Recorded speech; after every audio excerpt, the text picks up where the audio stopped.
Alkitab berkata, Yesus mati karena dosa-dosa kita. Dia dikuburkan, tetapi pada hari yang ketiga dia dibangkitkan. Sekarang kita merayakan Paskah, yang artinya kita merayakan kebangkitan Tuhan Yesus, yang artinya kita merayakan kemenangan Tuhan Yesus atas maut. Tuhan Yesus adalah pemenang. 1 Yohanes 2 ayat 6 berkata, barang siapa mengatakan bahwa ia ada di dalam dia, ia wajib hidup sama seperti Kristus telah hidup. Tuhan menghendaki agar kita menjadi pemenang. Menang terhadap dosa, menang terhadap iblis, menang terhadap daya tarik dunia, menang terhadap sifat kedagingan kita, supaya kita masuk surga. Karena Tuhan Yesus bangkit, maka kuasa kebangkitannya akan memampukan kita menjadi pemenang. Di dalam Wahyu pasal 2 dan pasal 3, Tuhan Yesus memberikan pesan kepada 7 sidang jemaat. 7 sidang jemaat ini menggambarkan gereja sepanjang masa, termasuk gereja pada zaman now. Jadi ini merupakan pesan Tuhan Yesus kepada kita semua. Pesan Tuhan Yesus itu selalu diakhiri dengan perkataan, barang siapa bertelinga, hendaklah mendengarkan apa yang dikatakan oleh Roh kepada jemaat-jemaat. Dan barang siapa menang, Tuhan Yesus akan memberikan upah. Upahnya adalah masuk surga. Jadi hanya para pemenang yang masuk surga. Jadi kunci untuk menjadi pemenang adalah mendengarkan dan menuruti firman Tuhan. Hari-hari ini kita berperang melawan COVID-19. Pemerintah mengingatkan agar kita bersatu melawan COVID-19. Yang harus kita mengerti bahwa serangan COVID-19 yang dalam kurun waktu sekitar 4 bulan ini hampir ke seluruh dunia, itu merupakan serangan iblis. Seperti yang Tuhan Yesus katakan, bahwa pencuri, yaitu iblis, hanya datang untuk mencuri dan membunuh dan membinasakan. Karena itu ciri serangan dari COVID-19 ini adalah menimbulkan ketakutan, kekhawatiran, dan kepanikan yang luar biasa. Ternyata sekarang banyak yang ketakutan kepada hal-hal lain yang tidak jelas ketimbang ketakutan kepada COVID-19 itu sendiri. Kalau hal ini berlarut-larut, maka akan terjadi orang yang meninggal karena ketakutan akan lebih banyak daripada karena COVID-19 itu sendiri. Dan memang hal ini yang dikehendaki oleh iblis. Tuhan akan menuntun kita agar kita menjadi pemenang dalam peperangan melawan COVID-19. Yang mau katakan amin? Yang pertama, agar kita menjadi pemenang, yaitu dengan melakukan seperti yang terdapat dalam Yesaya 30 ayat 15 yang berkata, dengan bertobat dan tinggal diam, kamu akan diselamatkan. Dalam tinggal tenang dan percaya terletak kekuatanmu. Jadi untuk menang melawan COVID-19, kita harus bertobat. Kita harus koreksi diri. Dan kita minta ampun kepada Tuhan. Dan berjanji kepada Tuhan bahwa kita tidak akan melakukan hal-hal itu lagi. Kita juga harus tinggal tenang. Dan percaya Tuhan Yesus mampu dan mau menolong kita. Hal yang kedua, agar kita menjadi pemenang, yaitu kita harus melakukan sesuai dengan apa yang tertulis dalam 2 Tawarikh 7 ayat 13 dan 14 yang berkata, bahwa kalau kita melihat Tuhan menutup langit sehingga tidak ada hujan, dan Tuhan menyuruh belalang memakan habis hasil bumi, di mana ini berarti krisis ekonomi. Juga kalau kita melihat Tuhan melepaskan penyakit sampar di antara umat Tuhan, di mana ini berbicara tentang COVID-19, maka Tuhan meminta kepada kita agar kita merendahkan diri, berdoa, mencari wajah Tuhan, dan berbalik dari jalan-jalan yang jahat. Kalau itu kita lakukan, Tuhan berjanji bahwa Tuhan akan mendengar dari sorga doa-doa kita dan akan mengampuni dosa kita dan akan memulihkan negeri kita Indonesia yang tercinta. Kita menjadi pemenang melawan COVID-19. Hal yang ketiga, agar kita menjadi pemenang adalah menengking COVID-19. Tuhan berkata kepada saya bahwa untuk melawan balik serangan COVID-19 yang menimbulkan ketakutan, kekhawatiran, dan kepanikan, maka kita harus menghardik COVID-19 seperti Tuhan Yesus menghardik badai yang dahsyat. Seperti pada waktu itu dengan berkata, "Diam, tenanglah." Kalau Tuhan Yesus berkata kepada saya untuk melakukan ini, maka ini berarti bukan hanya untuk saya saja, tetapi saya diminta untuk menyampaikan kepada saudara. Karena itu, mari saya akan mengajak saudara sekarang untuk bersama-sama menghardik COVID-19 dengan berkata, dalam nama Yesus, dalam nama Tuhan Yesus, diam, tenanglah. Harap dicatat, apa yang kita lakukan ini Alkitabiah. Karena Tuhan Yesus berkata dalam Yohanes 14 ayat 12, "Aku berkata kepadamu, sesungguhnya barang siapa percaya kepadaku, ia akan melakukan juga pekerjaan-pekerjaan yang aku lakukan. Bahkan pekerjaan-pekerjaan yang lebih besar daripada itu. Sebab aku pergi kepada Bapa." Selama 14 tahun, saya melakukan 318 kali kebaktian kesembuhan ilahi. Tuhan selalu menyuruh saya untuk menghardik penyakit-penyakit yang datang menyerang kita dalam seluruh aspek kehidupan kita. Kalau berbicara tentang penyakit, itu bukan penyakit secara fisik saja, tetapi juga secara mental atau kejiwaan. Seperti ketakutan, kebingungan, tidak tahu apa yang harus diperbuat, depresi. Juga penyakit yang menyerang hubungan suami istri, hubungan orang tua dan anak, hubungan antar keluarga. Juga penyakit yang menyerang ekonomi. Setiap kali saya akan menghardik di dalam nama Tuhan Yesus. Dan ternyata banyak yang disembuhkan dan banyak orang yang diselamatkan. Setiap kali saya KKR, firman Tuhan yang saya sampaikan pasti tentang Injil. Sesuai dengan Markus 16 ayat 15 sampai dengan 18. Bahwa mujizat dan kesembuhan adalah tanda-tanda yang menyertai orang yang menginjil. Jadi kesembuhan yang terjadi itu dilakukan oleh Tuhan Yesus sendiri. Karena saya memberitakan Injil. Hal yang keempat, agar kita menjadi pemenang adalah melakukan seperti yang Daud lakukan. Pada zaman Raja Daud, Tuhan pernah menghukum orang Israel dengan penyakit sampar. Ada 70.000 orang yang mati. Tulah sampar ini berhenti setelah Daud melakukan dua hal. Yang pertama, Daud bertobat, minta ampun sungguh-sungguh kepada Tuhan. Dan yang kedua, Daud membuat mezbah dengan membayar harganya. Jadi pada waktu Daud membuat mezbah di tanah Araunah, orang Yebus itu, Araunah berkata kepada Daud bahwa dia yang akan menanggung semua biaya pembuatan mezbah dan untuk korban bakaran. Tetapi Daud menolak dan dia berkata bahwa dia akan membuat mezbah dengan cara membayar harganya. Saya percaya COVID-19 akan dikalahkan kalau gereja-gereja Tuhan membuat mezbah doa, pujian, dan penyembahan dengan membayar harga. Yaitu gereja harus hidup dalam kesatuan hati, unity. Jadi gereja jangan saling menyerang, gereja jangan saling menyalahkan, gereja jangan saling menjelekkan, gereja jangan saling menghakimi. Mari kita melakukan seperti yang pemerintah anjurkan, yaitu bersatu melawan COVID-19.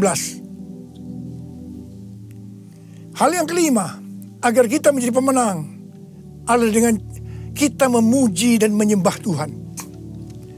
Paulus dan Silas di penjara karena menyembuhkan anak perempuan yang mempunyai roh tenung. Paulus dan Silas dicambuk, tangannya dibelenggu, kakinya dipasung, dan ditempatkan dalam penjara bagian tengah dengan penjagaan yang ketat. Pada waktu tengah malam, mereka menyanyikan puji-pujian kepada Tuhan dengan suara keras, sehingga orang-orang hukuman lain mendengarkan mereka. Tiba-tiba terjadilah gempa bumi yang hebat. Sendi-sendi penjara goyah, dan seketika itu juga terbukalah semua pintu, dan terlepaslah belenggu mereka semua. Paulus dan Silas bebas. Mungkin ada di antara saudara yang terbelenggu, terpasung oleh ketakutan, kekhawatiran, kepanikan karena pandemi COVID-19. Saudara harus banyak memuji dan menyembah Tuhan, seperti yang dilakukan oleh Paulus dan Silas. Paulus dan Silas melakukan apa yang disebut dengan korban pujian atau korban ucapan syukur. Sesuai dengan 1 Tesalonika 5 ayat 18. Maka kita harus mengucap syukur di dalam segala hal, yang berarti baik enak maupun tidak enak. Karena itulah yang dikehendaki Allah dalam Kristus Yesus bagi kita. Untuk melakukan korban pujian atau korban ucapan syukur itu tidak gampang.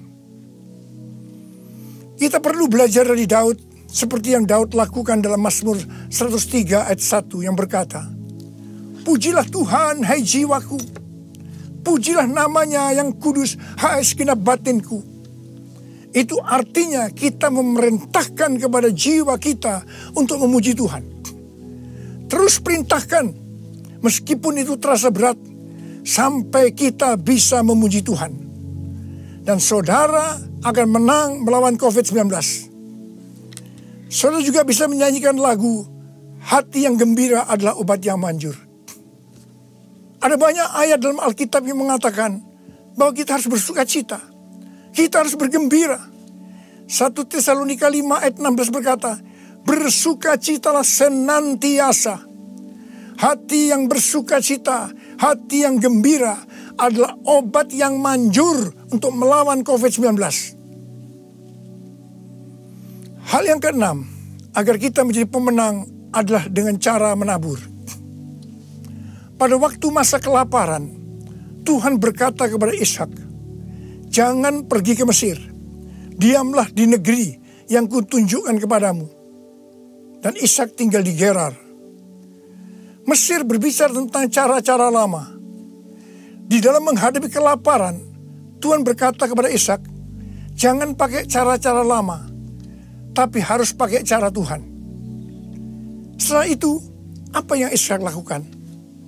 Pada tahun itu juga, yang berarti pada masa kelaparan, Ishak menabur. Saya percaya ini suatu tindakan yang tidak gampang untuk dilakukan. Karena benih yang ditabur adalah persediaan untuk mereka makan. Tetapi Ishak pakai itu sebagai benih untuk ditabur. Karena Ishak melakukan apa yang Tuhan kehendaki, maka dikatakan Tuhan memberkati Ishak. Sehingga pada tahun itu juga Ishak mendapatkan hasil 100 kali lipat. Ishak menjadi kaya, bahkan kian lama kian kaya, sehingga ia menjadi sangat kaya. Hari-hari ini kita berada dalam krisis ekonomi sebagai dampak dari pandemi COVID-19. Justru pada waktu krisis ekonomi ini, kita perlu bersama-sama bersatu, menabur untuk menjadi berkat bagi sesama, seperti mengadakan bakti sosial, menyediakan APD bagi tenaga medis, dan lain-lain. Saya percaya ini yang dikehendaki oleh Tuhan. Dan saya percaya seperti Tuhan memberkati Ishak, saudara juga akan diberkati dalam krisis ekonomi ini. Berarti saudara menang atas dampak yang diakibatkan oleh COVID-19, yaitu krisis ekonomi. Hal yang ketujuh, agar kita menjadi pemenang adalah melakukan seperti yang terdapat dalam Yesaya 26 ayat 20 yang berkata, "Mari bangsaku, masuklah ke dalam kamarmu, tutuplah pintumu sesudah engkau masuk. Bersembunyilah barang sesaat lamanya sampai amarah itu berlalu. Jadi, di rumah saja itu bukan merupakan kekalahan terhadap COVID-19, tetapi justru ini merupakan kunci kemenangan. Amsal 22 ayat 3 berkata, kalau orang bijak melihat malapetaka, bersembunyilah ia. Tetapi orang yang tidak berpengalaman berjalan terus, lalu kena celaka. Biarlah kita menjadi orang yang bijaksana. Kita akan di rumah saja sampai pandemi COVID-19 ini berlalu. Hal yang kedelapan, agar kita menjadi pemenang, yaitu dengan cara kita berdoa agar nubuatan para nabi untuk COVID-19 ini digenapi. Seperti yang ditulis dalam charismanews.com, yaitu pada bulan September 2019, Chuck Pierce bernubuat bahwa bangsa-bangsa akan mengalami kekacauan sampai Paskah 8 sampai 16 April. Tolong perhatikan tanggalnya. Tanggal 26 Januari 2020, Chuck Pierce kembali bernubuat bahwa ada suatu wabah yang besar datang menyerbu, di mana ini untuk menguji kita sampai Paskah.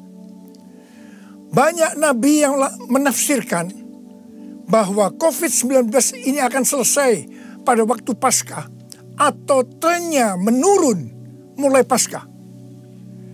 Mungkin tidak semua orang akan percaya terhadap nubuatan ini. Tetapi kita tidak boleh menghakimi nubuatan disampaikan oleh nabi itu. Sebab itu urusannya dengan Tuhan sendiri. Yang paling penting yang harus kita lakukan adalah berdoa agar nubuatan itu digenapi. Karena saya percaya hampir semua kita mengendaki agar badai pandemi COVID-19 ini berakhir. Saya memperoleh data dari pelbagai sumber media yang dipercaya mengenai kasus-kasus infeksi baru harian dari COVID-19 mulai dari tanggal 6 sampai 12 April 2020. Yang pertama, negara Spanyol, Jerman, Swedia, Iran, Vietnam, New Zealand, Australia, trennya menurun. Haleluya! Yang kedua, Denmark melonggarkan lockdown dan sebagian sekolah akan dibuka pada tanggal 15 April 2020. Penerbangan domestik di Vietnam akan dimulai dioperasikan tanggal 16 April 2020. Yang ketiga, yang paling menarik dikatakan Wuhan, long time no see. Yang artinya lockdown di Wuhan dicabut pada tanggal 8 April 2020. Ini berarti pandemi COVID-19 di Wuhan sudah selesai. Dengan melihat data ini, kita pasti akan bisa mengatakan bahwa nubuatan dari Chuck Pierce digenapi. Amin. Hal yang kesembilan, agar kita menjadi pemenang, adalah perkatakan Mazmur 91. Seperti yang Rasul Paulus katakan, karena aku percaya, maka aku berkata-kata. Karena itu kita yang percaya janji Tuhan dalam Mazmur 91, kita akan perkatakan setiap hari. Janji Tuhan dalam Mazmur 91 ditujukan kepada orang-orang yang hatinya melekat kepada Tuhan. Terhadap orang yang hatinya melekat kepada Tuhan, Tuhan berkata, engkau jangan takut terhadap kedahsyatan malam, terhadap panah yang terbang di waktu siang, terhadap penyakit yang sampar yang berjalan di dalam gelap, terhadap penyakit menular yang mengamuk di waktu petang. Walau 1000 orang rebah di sisimu dan 10.000 di sebelah kananmu, tetapi itu tidak akan menimpamu. Saudara, saya mau berdoa buat saudara. Bangkit, jadilah pemenang. Mari angkat tangan saudara. Saya mau berdoa buat saudara.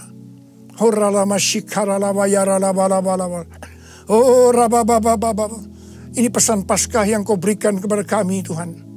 Terima kasih. Paskah di mana engkau bangkit menang terhadap maut Demikian Kau menghendaki kami keluar sebagai pemenang ya Tuhan. Bapa, hamba berdoa buat anak-anak-Mu semua. Biar kami semua boleh bangkit dan jadi pemenang. Termasuk menang terhadap COVID-19. Bapa, jagalah anak-anak-Mu. Sertai Tuhan anak-anak-Mu. Sembuhkan mereka yang sakit Tuhan. Sembuhkan mereka. Sembuh dalam nama Yesus. Sembuh. Terima kesembuhan dalam nama Yesus. Dalam nama Yesus. Sembuh. Amin.